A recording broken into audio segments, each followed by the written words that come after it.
नमस्कार विद्यार्थी मित्रों, आपने काव्य 5 की भाषा सज्जता बराबर समझ ली होगी, अपनी पक्की कापी में भी लिख ली होगी। बराबर है। पाना नंबर 31 और 32। इसमें भाषा सज्जता में क्या है, सबसे पहले ये समझिए। तो भाषा सज्जता में है सर्वनाम। तो सबसे पहले सर्वनाम की परिभाषा बराबर फिर से याद करते हैं। परिभाषा है, जो शब्द संज्ञा के स्थान पर प्रयुक्त होते हैं उन्हें सर्वनाम कहते हैं। बराबर है।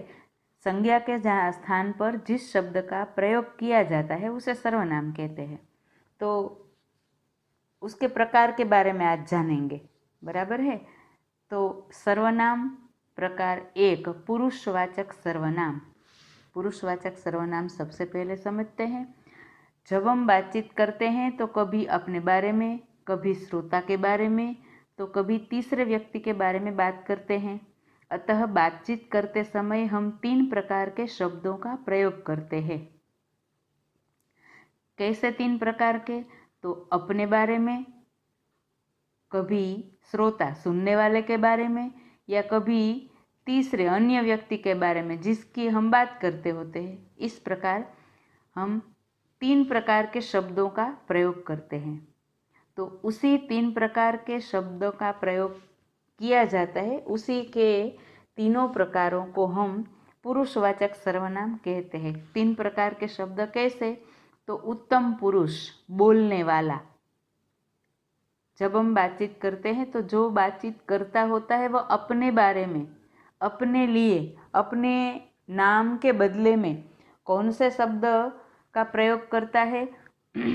तो मैं, हम, मुझे, हमें, मेरा, हमारा, मुझ में, हम में, ऐसे जो अपने लिए जो शब्द का प्रयोग किया जाता है उसे कहते हैं उत्तम पुरुष।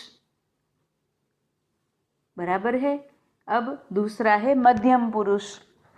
पुरुषवाचक सर्वनाम के ही प्रकार है, हम पुरुषवाचक सर्वनाम से ही इसे जानेंगे। बराबर है। मध्यम पुरुष, मध्यम पुरुष यानी सुनने वाला। तू, तुम, आप, तुझे, तुम्हें, तुम्हारा, आपका आदि जो भी शब्द है वह किसके बारे में?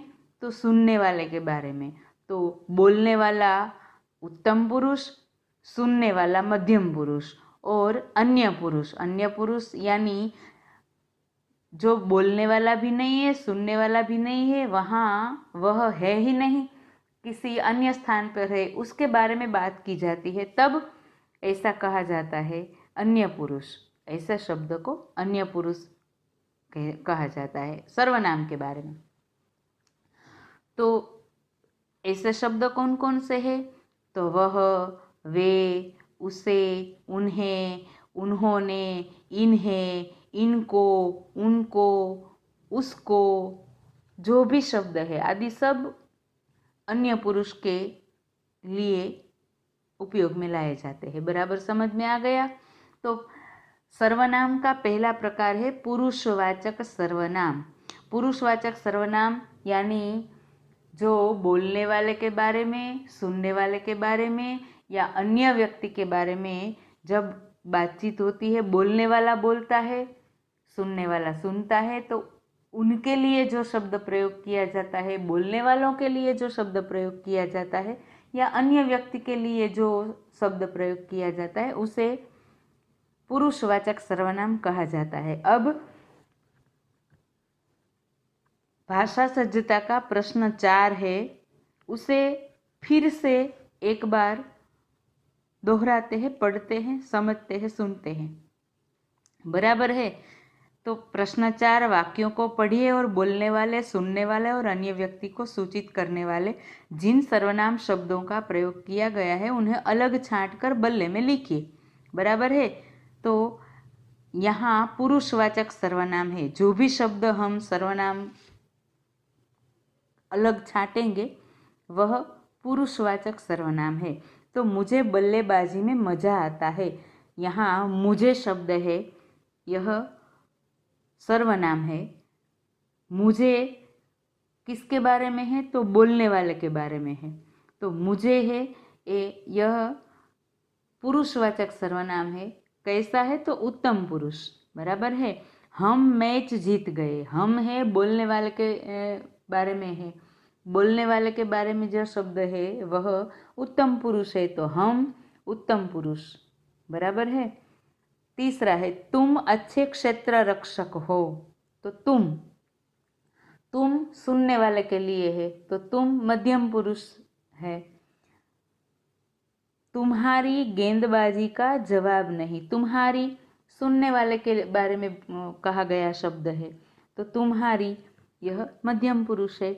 वह कैप्टन है, तो बोलने वाला भी नहीं है, सुनने वाला भी नहीं है, और अन्य व्यक्ति के बारे में कहा गया शब्द वह है, तो वह अन्य पुरुष है। पुरुषवाचक सर्वनाम है अन्य पुरुष, बराबर।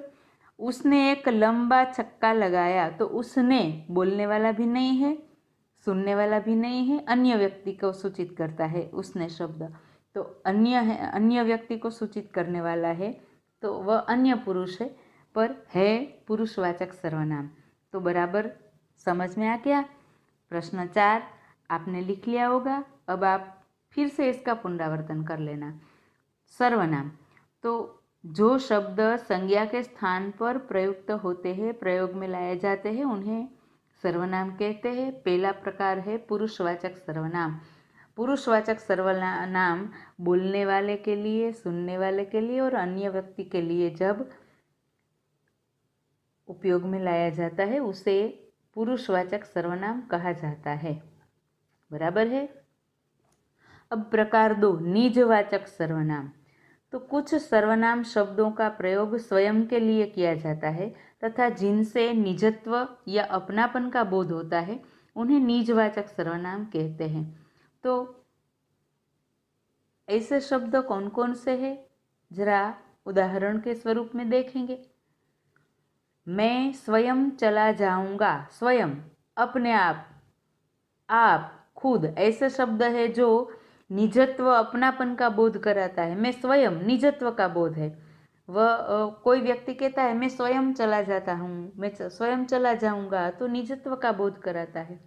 स्वयं निजवाचक सर्वनाम, वह निज के लिए ही, अपने आप के लिए ही जब ऐसा शब्द प्रयोग होता है तब उसे निजवाचक सर्वनाम कहा जाता है। वह आप ही चला गया, आप ही चला गया मानिए अपने आप ही चला गया, वह आप ही चला गया, तो आप शब्द है वह निजवाचक सर्वनाम है। आप शब्द पुरुषवाचक सर्वनाम के लिए ही इस्तेमाल में लाया जाता है, पर वह वाक्य को पढ़कर हम समझ लेंगे। आप क्या कर रहे हो, तो आप है वह पुरुषवाचक सर्वनाम है, पर वह आप ही चला गया, आप ही એટલે किसे कहते हैं आप ही, तो अपने आप ही चला गया, तो निजत्व का बोध कराता है। मैं अपने आप पढ़ लूँगा, अपने आप, खुद ही, स्वयं अपने आप पढ़ लूँगा, तो अपने आप है निजवाचक सर्वनाम है। वे खुद चले गए, खुद निजत्व का बोध है, अपने आप खुद ही चले गए, तो मैं स्वयं, आप, अपने आप, खुद आदि शब्द है निजवाचक सर्वनाम के हैं।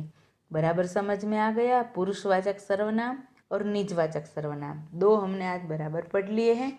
आपको क्या करना है, अब आपका गृह कार्य, आपने भाषा सज्जता लिख ली होगी। अब प्रश्न 5 लिखना है। विधानों को पढ़िए और खुद के लिए प्रयुक्त सर्वनाम शब्दों को छांट कर बल्ले में लिखिए। 2 वाक्य है। राजीव स्वयं अब बल्लेबाजी करने आया। स्वयं कौन सा है, निजवाचक सर्वनाम। मैं अपने आप चला जाऊंगा, अपने आप निजवाचक सर्वनाम। अब आपको भाषा सज्जता का प्रश्न 5 पक्की कापी में लिखना है। फिर इसके बाद में इतना जानिए है, वह जैसे लिखा है वैसे ही आपको सिर्फ लिखना है पक्की कापी में, बराबर है।